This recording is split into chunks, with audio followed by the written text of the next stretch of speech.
But the Hindus were never united. Secular. Who asked Congress not to be that BJP in the beginning? Why didn't the Congress see it that there was something happening? Primarily, I have one straightforward question that a lot of people have been asking. The simple question is, has India become communal since 2014? Or has India become more communal since 2014? What do you mean by communal? Has there been rise in communal friction? Has there been rise in religious hatred? Has there been rise in some sort of a problem between the two major communities in India, that is being Hindus and Muslims, or perhaps even Hindus and Christians? How many incidents have you seen in the past 8 years? Does it really have to do with the incidents that we have seen? Yes, it does, because India is such a large country. Right. It's always had problems, even before independence. From 1857, but even before that, people have been protesting for hundreds of years to protect their identity, protect their religion, protect their beliefs. Why do you think that even with such force that the Mughals were not able to convert the whole of India into Islam? Because it was a very sensitive issue. Right. That is to get into a person's belief system. Because it was not easy to change the Hindu. But don't you think there has been rise in problems as such? There has been, like, there's an assertion that... Yeah, that is what it Yes. is. There's a communal assertion. In the sense, people have started thinking on communal terms, on religious terms. But there could be a reason for that. Right. Nothing happens just like that. It just didn't simply happen that the East India Company set up shop in India. It didn't simply happen that the Portuguese came. Right. It didn't simply happen that the Mughals came. It didn't simply happen that they ruled for about 200 years. It didn't simply happen that the British were able to rule the roost for such a long time. There are reasons.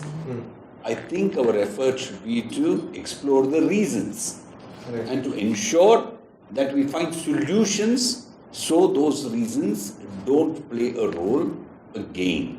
Are these reasons having to do with a certain ideology that is written in certain books, or perhaps said by certain because I think the Hindus have been the majority, and as you know, for a very long time. And it was a fractured society. Right. Hindus themselves were not like united one, one community. Okay. And there were a lot of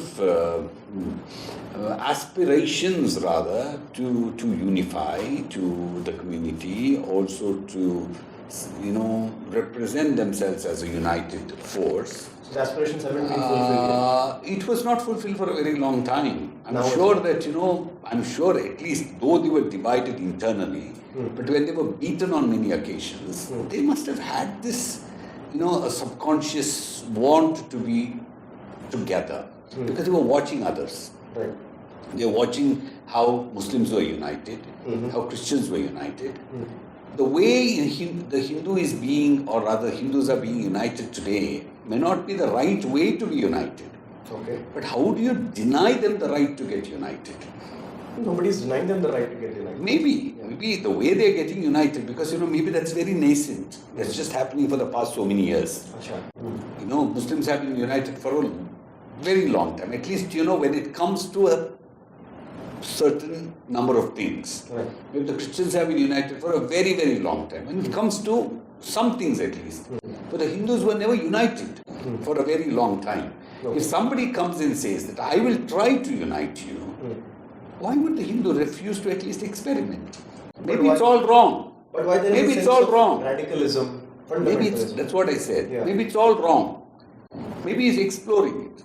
Maybe he's doing it in a very, quick manner, trying to find a reparative process. Right. Maybe he's actually reaching that. Maybe these are just the hiccups. Hiccups are costing lives. How many? So is there a bar that this is okay and this is not okay? But hasn't that happened with Islam? Hasn't that happened with Christianity? Hasn't that happened with Buddhists?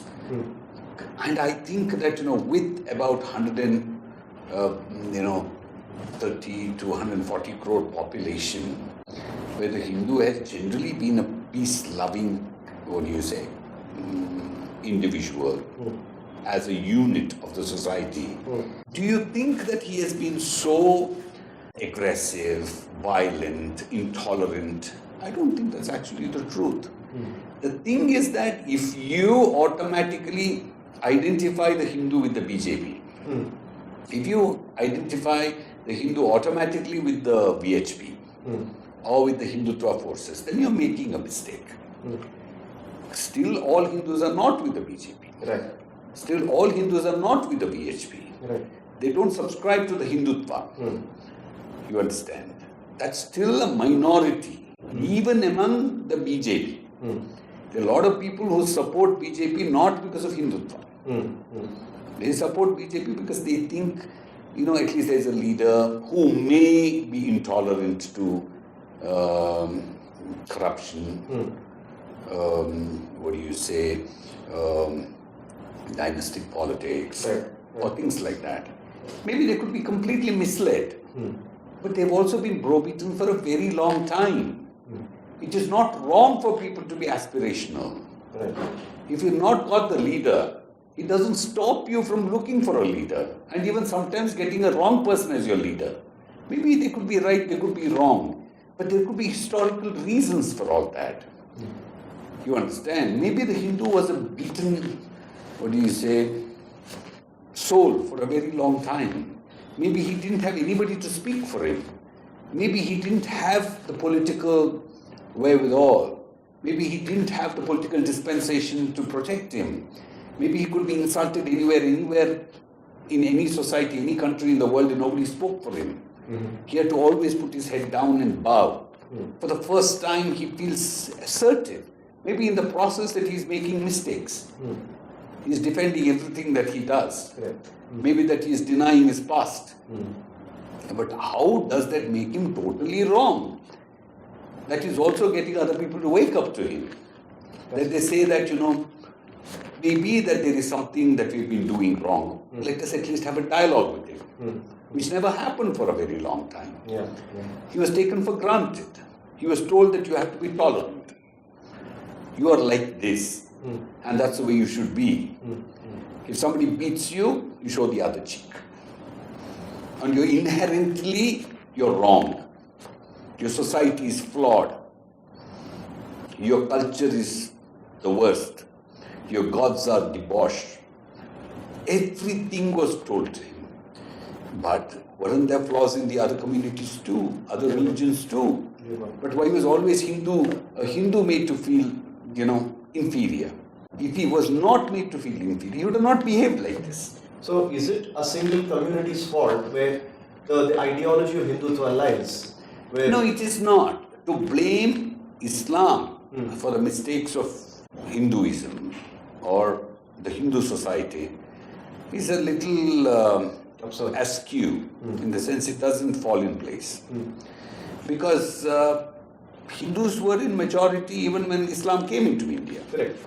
Hindus had very great kings, like we talk about. The Hindutvavadis themselves speak about the great kings, like kings were terrors, I tell you. They could have protected. Okay, why didn't they? Because they were so much entrenched in their own selfish motives. Correct. They were not bothered about that. But the same thing about Islam too. With Islam having ruled this country for more than about 200 years, why do you still have such abject poverty among Muslims? It's because Muslims' upliftment was not the priority of Muslim rulers. They used them just as slaves. Women for something and men for something else. And ultimately their own personal glory of that religious, greatness. Did they even give them education? Did they give them lands? Did they train them in anything? Instead of just keeping them as just, I'm talking about even people who got converted from... No, that particularly does not have to do with Mughals or perhaps even Delhi Sultans. It also has to do with the partition and the... No, I'm not talking about just that. I'm talking about even before. Even during the time of Islam, you don't speak about so many Muslim scholars. or Muslim scientists or Muslim reformers, you see Hindus there too. Don't you? Yeah. In the courts of these Muslim rulers. True. And what were the Muslims doing? Because perhaps, the Muslim Rajas were busy, having these Hindu scholars to sit in their courts, whereas Muslims were basically kept for something else. If that was not done, perhaps the Muslims would have actually, let me tell you, for a very long time, India was not having a pan-India Hindu ruler. In the sense, at least in the recent past, for the few past centuries. All this that we talk about is, apart from the Vijayanagar kingdom, that was also restricted to a certain area. You didn't have the pan-India setup. But that was not the case with Muslims and Christians. But still, even today, if they are backward and the Hindus have done well, I think there is something inherently possible with the Hindus. Perhaps they were not good politically or political unity. For the first time with the BJP, whether they are right or wrong, if they are aligning with the BJP, it's not the fault of the BJP. It's because nobody else gave that moderate, progressive, inclusive alternative. Who asked Congress not to be that BJP in the beginning? Why did Congress want to be so much of a secular party? There is nothing so much or less, sir. Don't you think so? Everybody is equally secular. They give equal chances to everybody. I mean, we're not talking about appeasement. I'm saying that if at all you feel that, Hindus, by being given priority, they would have suppressed other communities. I think there is then a fundamental problem. That I don't think that, from Ashoka's time to a lot of other kings, what do you read about? People who allowed others to survive. Even there is this story of when he annexes or reaches a certain place where are these Portuguese missionaries or whatever, Chhatrapati Shivaji basically tells them that they have his protection, and he tells them that they can live fearlessly. And the Hindu not is generally an aggressor because you believe in your karma. You don't believe in just the God who you placate. You know very well that you do something that you pay. The image has changed. Yeah, why? We have to think about it. Why are we assuming that BJP is permanent? We are not assuming. Why are we assuming that, the current dispensation of this very mindset of this Hindu resurgence is going to be the same thing? Maybe the Hindu is thinking too. Right. It's only because the others are making him once again feel that whatever he does could be wrong. That's where he started perhaps thinking more, because why a lot of educated people are going behind the BJP. They're not against the Congress. Why the Congress has this compulsion to basically be seen as pro-Hindu. Why even perhaps even Muslim League also may want to say that, no, we are not against Hindus. If that has happened, there is something that has happened within the Hindu society, that even the man in Congress, even if there is a Hindu in Muslim League, he has started thinking about maybe that, I have to have some kind of political assertion. He is no more just a man who is just lying down. Maybe all this is wrong about, making Muslims the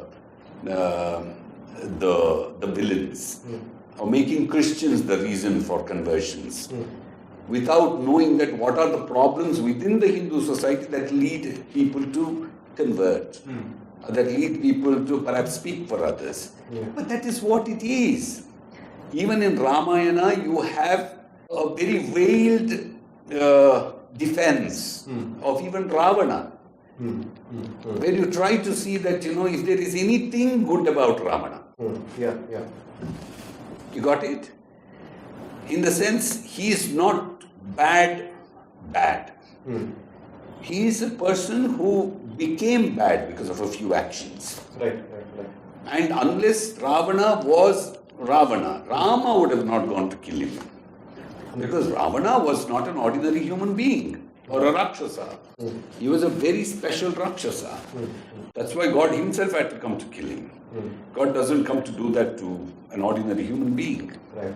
You understand? And that's it. That's because it was Ravana. He had somebody like Rama to kill him. Right. You understand? And the story is that Ravana was somebody who was reborn. Originally a very devout disciple of Mahavishnu, who was basically his guard or his gatekeeper. You understand what I'm saying? Yeah. So, today, when we are talking about that kind of inclusive thought, see, to be able to give too much credence to some of these people who have basically gone berserk, but that's okay, because I think we are. See, you can always, even in YouTube or anywhere, you can say that you're not interested in their videos and they're nowhere to be seen. You got it? India is such a large country. You can have, even if you have 1 crore viewers, you still have under 1%. You understand? Correct. But because we speak English and we watch this English content, we think that these people are talking like this. But there are a lot of people speaking other things too. But since you brought in the historical context, I just want to understand, what is this strange obsession of the BJP or perhaps the right-wing people to mold history? Or that's a little danger. Changing names. Yeah, that's a little bit of a danger, because too much of reliance on history is not good for any country. Correct. Because that takes you backwards. Because no history is perfect. Correct.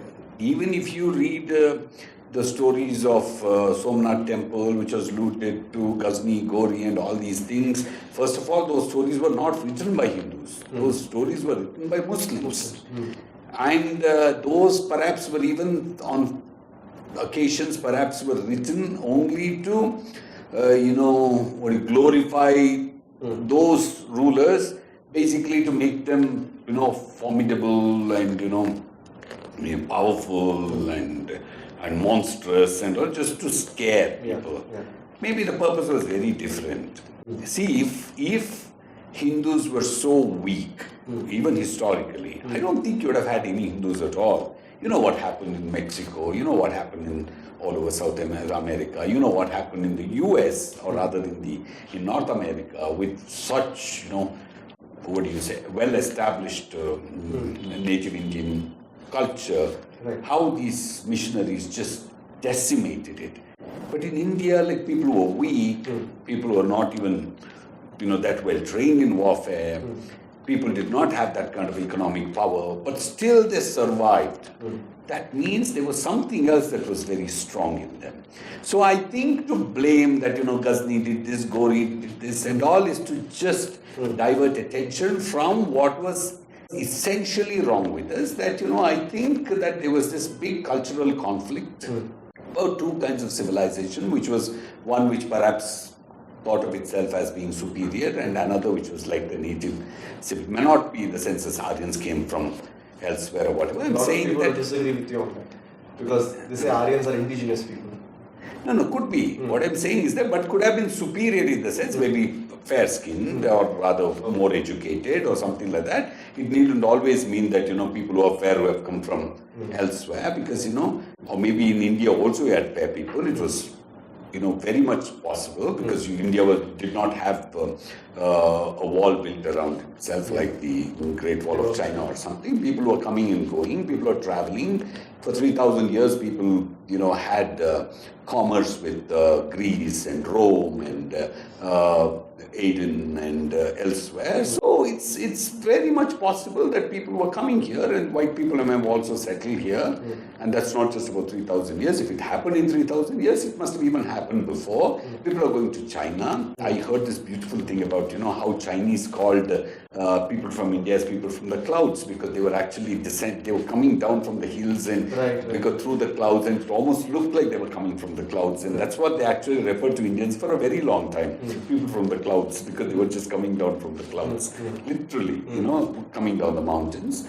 So Indians were going to China, Chinese were coming. In fact, it's a very interesting thing, even like Prague, the name Prague, they say Prague was the second Prayag. In the sense, Prague was actually considered the capital of Czech Republic was considered a portal to another world. Okay. In fact, I was surprised that the science in Czech language is Veda.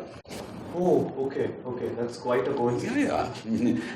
Maybe coincidence, or maybe there was a relationship too. So there must have been these things. So it may not have been like, but I think there was some kind of a conflict, and that was also a subconscious thing that, there was such a strife also, which nobody wanted to accept. Why people, see, when sometimes the temple was attacked, people were not, the temples were not like that we have today. I mean, there were very few people who had access to these temples, and I'm sure that when those were attacked, people, because at the same time you told God lived in your heart.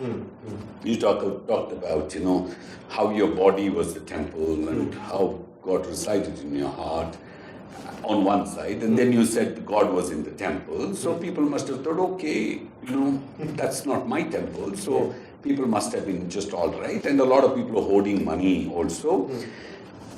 But I feel that the Hindu must have not been a weak individual. He must have had these social problems which must have resulted in him becoming politically weak. That he was not able to have a country for himself.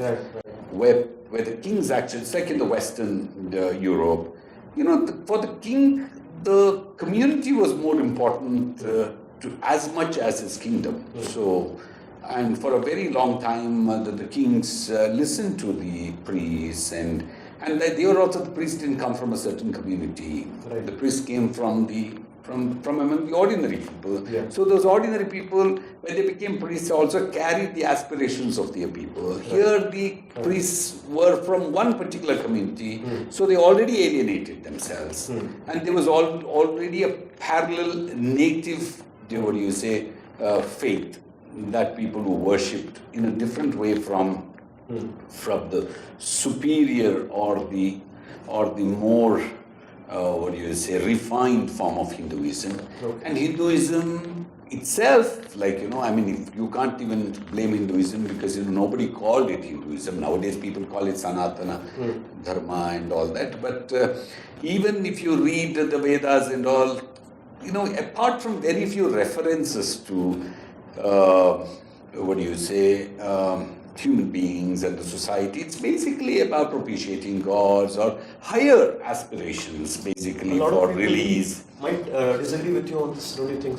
With your definition or your explanation of the breaking of the temples, or even the idea of Hinduism that you're trying to say, or no, but see, I'm telling you, because if you want comfort in what you're saying, and if you want everybody to believe, just because it's politically convenient, it won't stay for long.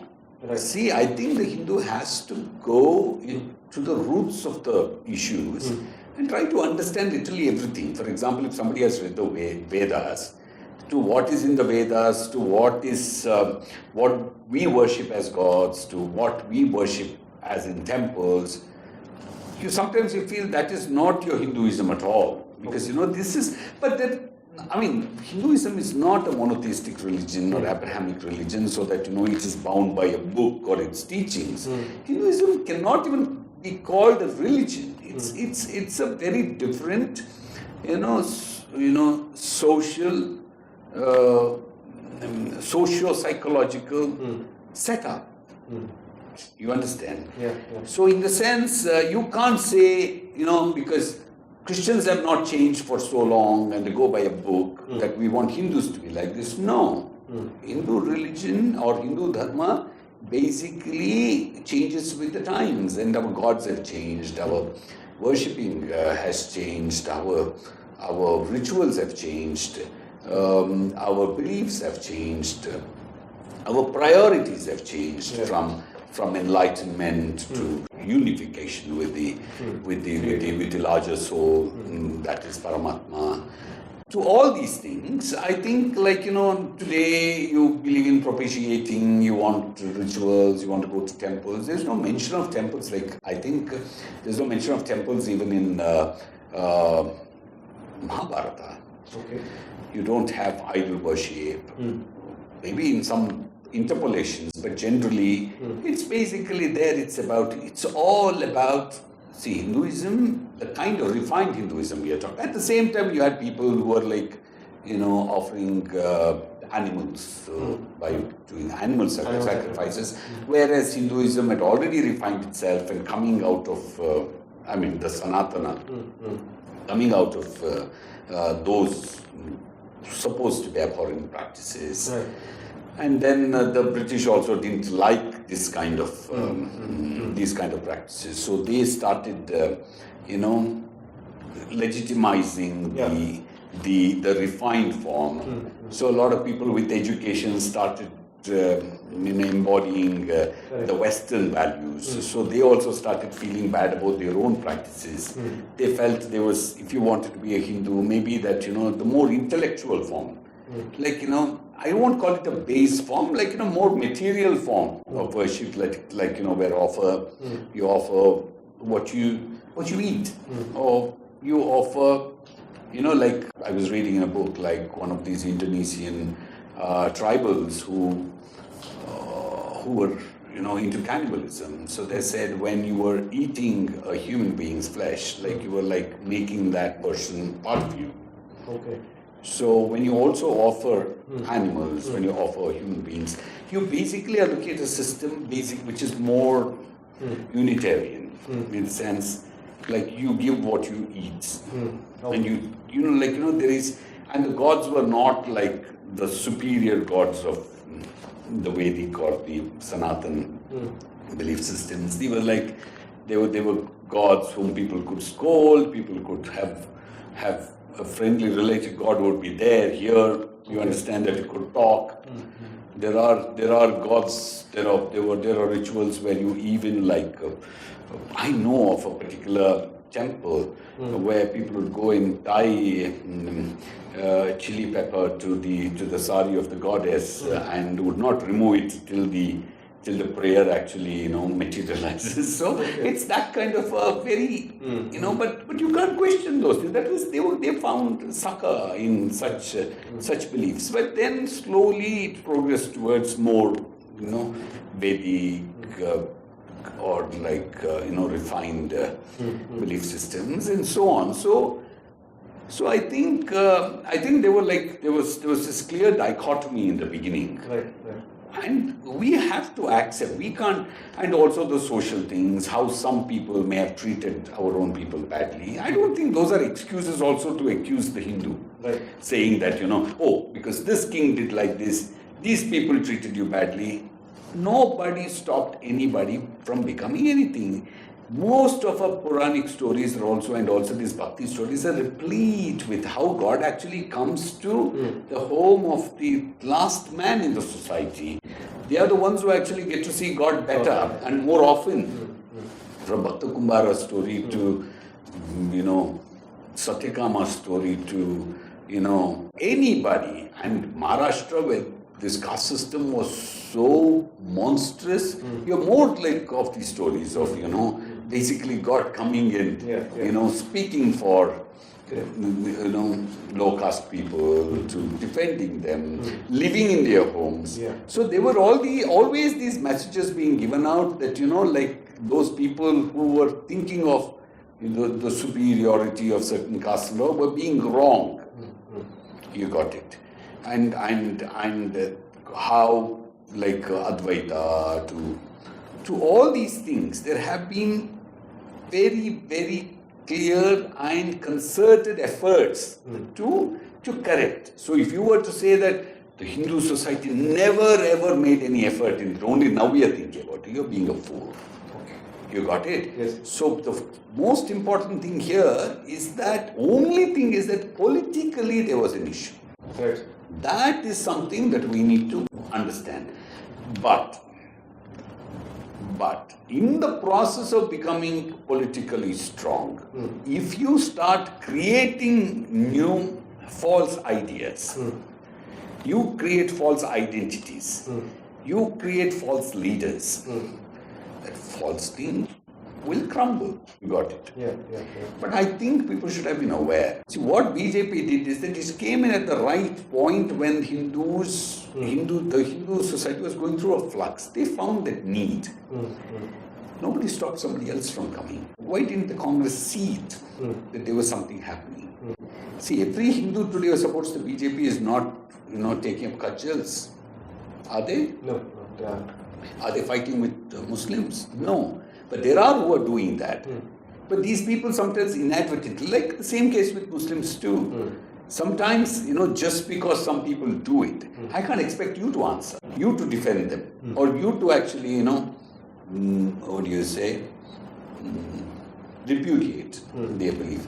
Because that's not your job, that's a society's job. Yeah. Correct or not? Yeah. You could be a Muslim, somebody else also could be a Muslim. But your beliefs and your understanding of your God and your belief and your faith could be entirely different. I can't make you responsible for him. You understand? Like how for all mistakes of Hinduism, Brahmins were blamed for a very long time. Brahmins with such a small population, if they could influence the Hindu society, however they influenced, that means there was some weakness in you to allow them to influence you so much. Right. Correct? Maybe then it is actually not true. Maybe you're happy wallowing in your small ponds. Maybe you had the opportunity throughout, from Bhakti movement to even before, to so many efforts were made to correct things, but you went back to falling into your own pits. You got it? Yes. So, like how Muslims could be made the villains, Brahmins were made the villains, somebody else was made the villains. So ultimately it's not my fault, it's somebody else's fault. So I think that is one big problem with India. For everything you find somebody else's. Like today perhaps the BJP says for everything wrong with the country it is Congress or Nehru. That won't actually hold water for too long. It won't. So coming to that, I will bring you to Karnataka now. The public sentiment is that with the kind of steps the BJP has taken in the past few weeks, it looks like the Congress is bound to win these elections. And also the Congress has made some mistakes with Kharge calling Prime Minister Modi and names, and then also his son calling him whatever. And then the BJP up and the Congress wanting to propose, or rather are very suggestively saying that, maybe we will ban kind of a thing. But that's not a very clearly worded, statement. I don't know why they actually declared saying that they are going to ban, because, I read it. It doesn't say that. It only says that anything, anti-constitutional. But what is the public sentiment according to you? About what? About the Karnataka elections victory. I think by then, if at all Congress doesn't come to power in the next 2 years, I'm sure it will be fragmented. And some people will go into BJP and some will join JDS also. Or maybe, they may also try to do something else and Congress will become extremely weak. But if they don't come to power now, I think even holding the flock together will become extremely difficult. So Congress has to come to power. So they may have to give in. They may have to make that, hard choices. But like you said, Congress have been making mistakes in this whole process of campaign. But there is one thing that people are talking about the most. That is, who will be the CM candidate? While you have both Siddaramaiah and DK Shivakumar lobbying for this, so not in the negative spirit, but in the positive spirit. I don't think that DK has been lobbying so much. DK feels that he has to be taken into consideration. Right. I think he is a clever politician who knows very well that he can't topple the apple cart. But can he overtake the mass appeal that Siddaramaiah has? Siddaramaiah, yes, but it also depends on whom you're listening to, because I don't think that Siddaramaiah has that kind of appeal with some communities. Right. Because they're also afraid that, maybe he'll veer too much towards the backward classes, and he has this coterie politics, which is very dangerous. And then, Siddaramaiah has some great qualities, in the sense he is a true Democrat. I may have spoken to literally every minister in his cabinet and in his ministry, and everybody had told me that he would not interfere. And as long as you did not make any serious mistakes, that he would not poke his nose, and that's not him. And he would do whatever he has to do, like, his own anti-communal whatever, but a little pro-Muslim and all that. That's nothing wrong. But he is basically a very inclusive kind of a person when it comes to governance, because he believes in, that's what Sri Ram also says, that you should not meddle too much in the affairs of your juniors. And that's the idea of Ramarajya. It's very beautiful. That's something that always struck me. So that's where, but his problem is that he will be, many Hindus are afraid, many Hindus, the BJP supporting Hindus are afraid that if he comes to power, that he will give a free hand to Muslims and the thugs among Muslims so they can go about doing whatever they want against Hindus, and he'll turn a blind eye and all that. That's not going to happen, because I don't think that Siddaramaiah is such a fool, but that's the idea. And Siddaramaiah has never ever even made an effort to allay that fear. To say that, no, I'm not like that. I will kick the butt of those people who are mischievous or who are going to create a problem in any community. We are not going to be favoring the mischievous lot among Muslims. He should say that, and he has not been saying that. But if inherently he doesn't feel that, why should he say No, people, perceptions are very different. Perceptions. You can't, do an anatomical study of politicians to find out, like, where is your love for whom and all that. People just go by perceptions, your action, like as if Modi is like actually what people think he is. But people have the right to think whatever they want. Are you saying that he is not what people think he is? Yeah, to a very great extent, he's not. And sometimes it's very shocking. I thought he was going to be a very humble, very, down to earth, very tolerant politician, because actually I wrote an article about him in 2008 for Midday, in which I can't believe that I praised him so much. I told that, this Yediyurappa has to learn anything that he wants to learn from Modi. I said, that's actually true. Modi would, receive calls in the dead of the night. He would direct officers to go and attend to things. And I know of people in Karnataka who were personally called by Modi to go and set up factories in Gujarat. So you cannot just dismiss Modi. But after becoming, maybe he's become older, and maybe he also feels that he's not permanent. He just wants to do some things. No, I don't like all that. I expected Modi to be something else. Actually, I liked his governance so much. I thought that was great, because one day when I wanted to interview Yediyurappa for that small period, he didn't want to go to any interviews. He actually quoted Modi's example, saying that, Modi doesn't give interviews, so I don't think it's important. He does it now as a Prime Minister. I don't think there will be any press conference. No, that's okay, but then also he didn't, is what I'm trying to say. He said, he was quoting Modi and saying that, because Modi didn't give interviews, that he himself would not. That's Yediyurappa. And anyway, after that, I interviewed him so many times. That's a different matter. But okay, without digressing. So it all runs on perception. So if there is a perception about you that you're overly in favor of some community, you have to correct that perception. Nobody says that you can't like some people. Maybe you have your own reasons. We all like, some communities. As Kodava, that, I always liked Mandya Gaudas because they liked us very much. So, that doesn't mean that I hate someone else. But maybe that's a little favor. But that also means that, I'll ensure that they don't make mistakes and bring me a bad name. So, with the kind of influence Siddaramaiah has, he can do a lot for the Muslims by actually giving them the leadership that is so badly required. He can guide them. He can tell them what mistakes they are making. He can tell them that, they should assimilate into the mainstream. This time, the Muslim candidates, comparatively to the last 2018 elections, they have been lesser. the Congress has fielded lesser number of Muslim candidates this time. And also, like, in some cases, also Muslims have felt that, the right candidates were not given the ticket, like Moeddin Baba and all that.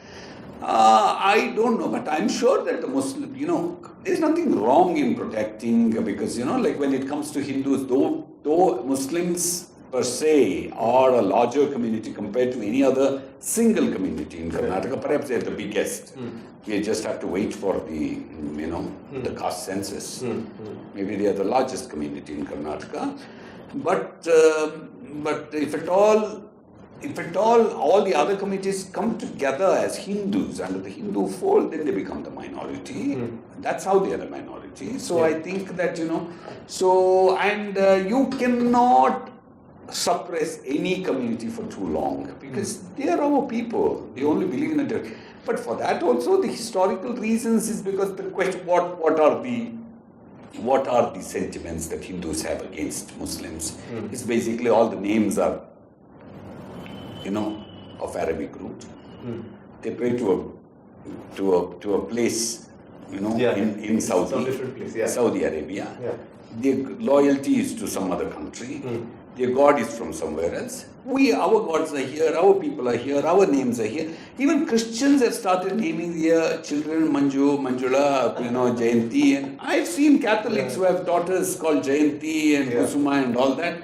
But you can't find a single Muslim who even by mistake names a child. So these are the things that naturally, if you want to stay away, you'll be treated. This is secularism, sir. I don't think just because you have to assimilate and name your children something. No, I'm not saying that it is. But I'm saying if it's just the name, it's okay. In everything from your dress to your conduct to everything, you want to be different. And you want to be treated like them. If I want to remain different, I'll be treated differently.